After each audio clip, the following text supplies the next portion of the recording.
Hindi mahalaga kung gaano ka kagaling o katalento.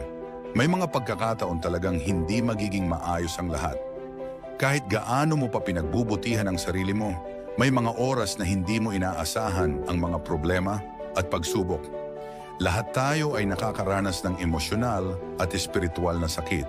Maaaring ito ay sa iyong negosyo, sa iyong puso o sa iyong pera.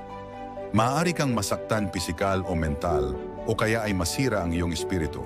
At lahat ng ito ay nagiiwan ng marka. Pero ang markang iyon ay maaaring magpahiwatig ng tagumpay o pagkatalo. Ang paraan ng pagharap mo sa mga pagsubok ang magdadala ng pagbabago. Hindi lamang ang dinaranas mo ang nagtatakda ng iyong hinaharap, kundi kung sino ang iyong pinakikinggan. Ngayon maaaring nasa gitna ka ng isang sitwasyon kung saan naglalaban ang dalawang tinig sa iyong isipan. Isa na puno ng karunungan at isa na puno ng pag-aalala, isa na may pasasalamat at isa na puno ng reklamo, isa na nagbibilang ng pagkakamali at isa na may pananampalataya. Sa bawat pagkakataon na ikaw ay nababasag, ito ay pagkakataon upang magpasya kung susuko ka o magiging mas malakas, mas matalino, mas mabilis, mas matatag at mas matibay.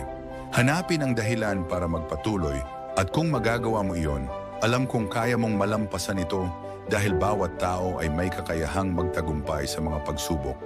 Basta't magpasya kang ipagpatuloy ang laban.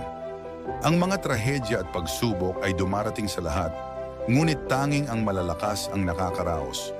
Hindi pa tapos ang laban, ito ay nagsisimula pa lamang. Ito ang iyong pagkakataon na ipakita sa mundo kung sino ka talaga.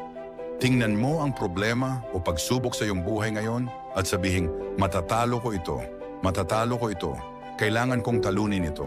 May pamilya kang dapat pangalagaan at hindi pa tapos ang iyong buhay. May mga laban na hindi nangangailangan ng diploma, pera o suporta mula sa iba. Kailangan mo lamang sabihin sa iyong sarili, malalampasan ko ito. Ano man ang mangyari, ang tanging makakapigil sa iyo ay ikaw. Walang sitwasyon o pangyayari ang makakapag-define sa iyong buhay, maliban kung pahihintulutan mo ito. Tumayo ka, ipaglaban mo, at huwag umatras. Mabuhay ka ayon sa iyong mga prinsipyo at ipakita kung ano ang iyong kinakatawan. Magkaroon ka ng lakas ng loob na kahit ano paman ang iyong pinagdadaanan. Kung ito man ay nasirang relasyon, paulit-ulit na kabiguan, cancer, problema sa pag-aaral, o anumang personal na laban, mayroong lakas sa loob mo na higit pa sa anumang hadlang. Labanan mo ang iyong daan papunta sa tagumpay at habang umaangat ka mula sa iyong pinagdadaanan at nagsusumikap na maging sino ka talagang dapat, makikita mo na sa bawat pag-angat at patuloy na pakikipaglaban, ikaw ay magiging at mananatiling hindi nababasag. Ngayon gamitin mo ito para baguhin ang buhay mo.